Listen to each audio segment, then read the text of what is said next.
Halloween night, Sao Paulo, Brazil. A city that doesn't really do Halloween. No trick-or-treaters, no jack-o'-lanterns on the porch. But inside one mansion, in one of the wealthiest zip codes in the entire country, something is about to happen that will make this night impossible to forget. Two men are moving through the dark, climbing the stairs, slowly, quietly, each one gripping an iron rod. Downstairs, a girl is waiting. She's not hiding, she's not trembling, she's not on the phone with 911. She is just sitting there, calm, still, waiting for the sound she knows is coming. When police arrived at that house the following morning, they walked into the aftermath of a brutal double homicide. Two people, a husband and wife, beaten to death in their own bedroom while they slept. Their daughter was the one who called it in. And here's what struck every single detective on the scene that morning. She never cried, not once. Most people, when they find their parents murdered, they fall apart. They collapse, they can't form sentences. Suzanne didn't even smudge her mascara. This is the story of Suzanne, an 18-year-old girl from one of Brazil's richest families, a boyfriend her parents despised, and a plan so cold-blooded that even the people who prosecuted her couldn't quite believe it. Stay with me, because this one gets wilder with every single twist. If you're new here, hit that subscribe button right now. You do not want to miss what's coming in this story. To understand what Suzanne did, you have to understand the world she came from. Sao Paulo is Brazil's biggest city. Think New York, but louder, hotter, and with traffic that could make a grown man weep. And within Sao Paulo, there are neighborhoods where old money lives behind iron gates and security cameras, where kids go to private schools that cost more per year than most people make in a decade, where the family home isn't a house, it's an estate. That's where Suzanne grew up. Her family had assets worth somewhere in the neighborhood of 17 million US dollars. They had Swiss bank accounts, plural. They drove nice cars, lived in a big house, sent their kids to the best schools. By any measure, Suzanne was born into a life most people only dream about, and she knew it. That's part of what makes this story so unsettling. At 18, Suzanne was smart enough to understand exactly what she had, and exactly what she stood to inherit. She was also, by all accounts, deeply impulsive. The kind of person who didn't like being told no, not by her teachers, not by social norms, and definitely not by her parents. Now, Daniel was not exactly what her parents had envisioned for their daughter. He didn't have a job, he didn't have a career path. What he had was a hobby, building model airplanes, and a lot of free time to pursue it. The guy was, by most definitions, going nowhere fast, and Suzanne's parents saw that clearly. They hated him, full stop. They thought he was a bad influence, a loser, someone who would drag their daughter down, and they made no secret of that opinion. But here's the thing about being told you can't have something when you've spent your whole life getting everything you want. It doesn't sit right.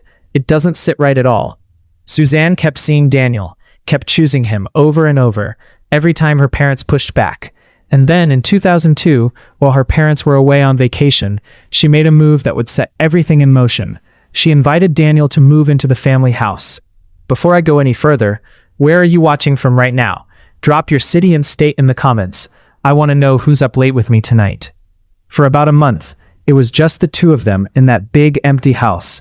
No parents, no rules, no one to answer to. They drank, they used drugs, whatever they could get their hands on.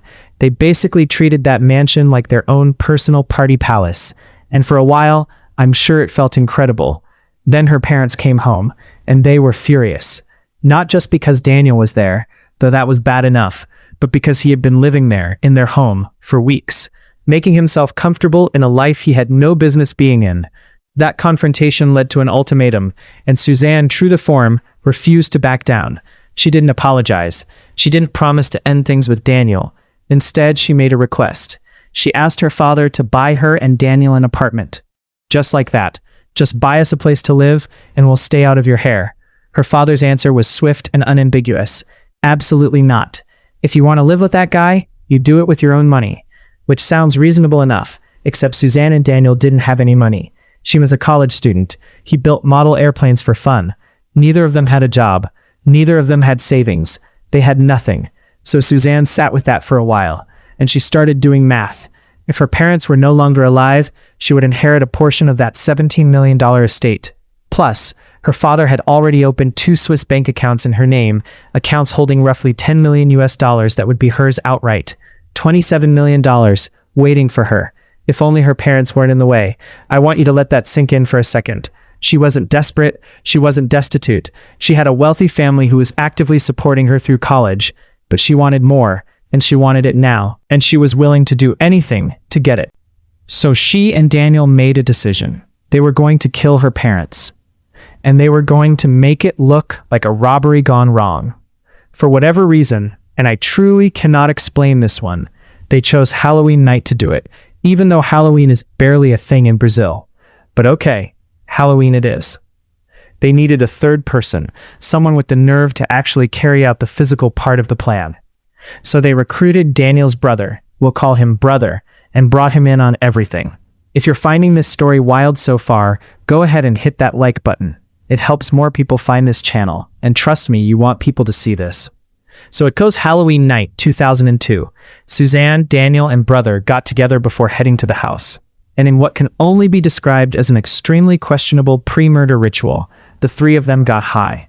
Not just on marijuana either. They were huffing paint thinner, sniffing glue, just absolutely cooking their brains before attempting the most consequential thing any of them would ever do. I don't know if they thought it would calm their nerves. I don't know if it was just habit. But what I can tell you is that Daniel and Brother showed up to that house impaired and armed with iron rods. Suzanne's job was simple. She walked up to the house, punched in the security code, and disabled the alarm system from the inside. Then she opened the door, let them in, and then she sat down in the living room, and she waited. Daniel and Brother moved through the house in the dark. No lights, no noise. Just the soft sound of two men making their way up the staircase toward the master bedroom, where Suzanne's parents were asleep. I'm not going to walk you through every detail of what happened in that room. What I will tell you is this. Suzanne's parents never had a chance. They were attacked in their sleep with iron rods. Neither of them survived. After it was done, the three of them went to work staging the scene. They tore the house apart. Drawers pulled out, things thrown around, furniture overturned, everything you'd expect from a robbery. Then they cracked open the family safe and took what was inside, about $7,000 in cash. Her parents apparently kept money in American dollars. And here's the detail that matters a lot a little later in this story. $7,000 in US currency. Keep that in mind. Then they ran. The plan for the rest of the night was clean. Suzanne and Daniel checked into a motel together, an alibi for both of them in each other's arms, nowhere near that house. And Brother went to a fast food restaurant and hung out there for hours. Witnesses, timestamps, cover. The next morning, Suzanne drove back to the family home. She walked up to the front door. She walked inside. And then, performing what she believed was her best work, she pretended to discover the crime scene for the very first time. She called the police. And she waited, again, only this time for a very different reason. The detectives who showed up that morning were experienced. They'd worked homicides before. They knew what grief looked like, what shock looked like, what a person coming apart at the seams looked like. Suzanne looked like none of those things. She was composed, almost eerily so. She answered questions without hesitation, without tears, without any of the emotional chaos you'd expect from a teenager who'd just walked into her parents' murder scene. She was calm in a way that felt less like strength and more like absence, like something was just not there. The detectives noticed, and they kept noticing. As they processed the scene, three things stood out that started pulling the investigation in one very specific direction. First, the emotional flatness. In a grief that should have been overwhelming, Suzanne felt nothing publicly. Zero.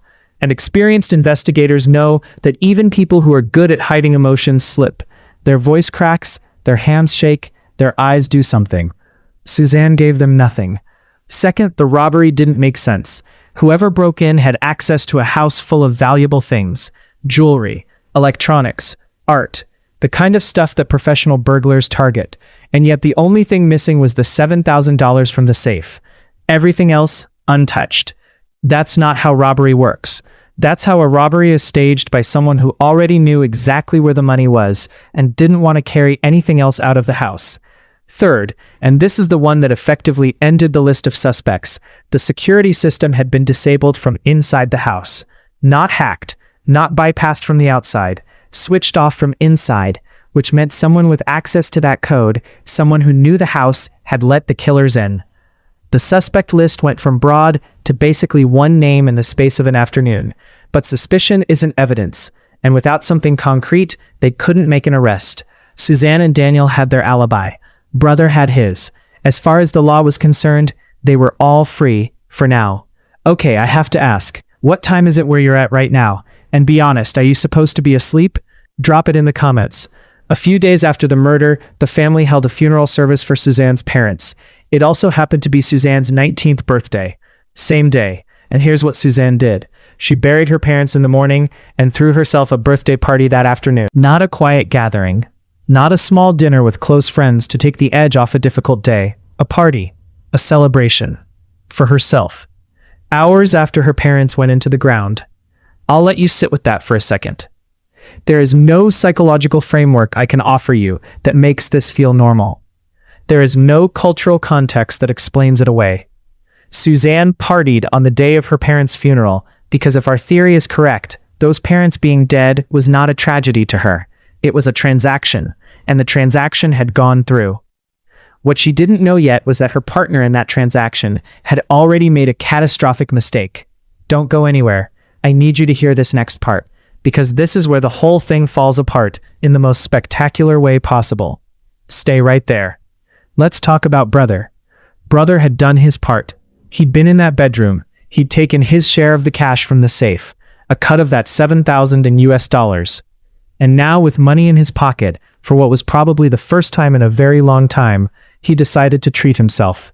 He went and bought a brand new motorcycle, paid for it in cash, in US dollars. Now, let's be real clear about what this looked like from the outside. Brother was a known broke guy. Everybody in his world knew he didn't have money. He never had money. And then, days after a double homicide in his brother's girlfriend's family home, he walks into a dealership and pays cash in American currency, which is unusual in that part of Brazil during that period, for a brand new bike. Local police noticed almost immediately. They ran the connection, found out he was Daniel's brother, and they brought him in. The conversation probably didn't last very long. Where'd you get the money for the motorcycle? And Brother, who had clearly not thought through what came after the murder, panicked completely. He didn't hold the line. He didn't lawyer up and say nothing. He folded like a cheap suit and told them everything. Everything. The plan, the night, the iron rods, the staged robbery, Suzanne's role, Daniel's role, all of it. The dominoes fell fast after that. Brother was arrested, Daniel was arrested, and Suzanne, the girl who had been so careful, so calm, so methodical, was arrested too. The motel alibi didn't matter anymore. The fast food restaurant didn't matter. The staged crime scene didn't matter. Their carefully constructed story collapsed the moment one man walked into a dealership and paid for a motorcycle in bills he never should have had. What's the weather like where you're at right now? I want to know. Drop it in the comments. And while you're down there, make sure you're subscribed, because I have more cases like this one lined up, and you don't want to miss them. But wait, because it gets worse for Suzanne. Much worse. While she was out of jail and waiting for her trial to begin, Suzanne decided to go on television.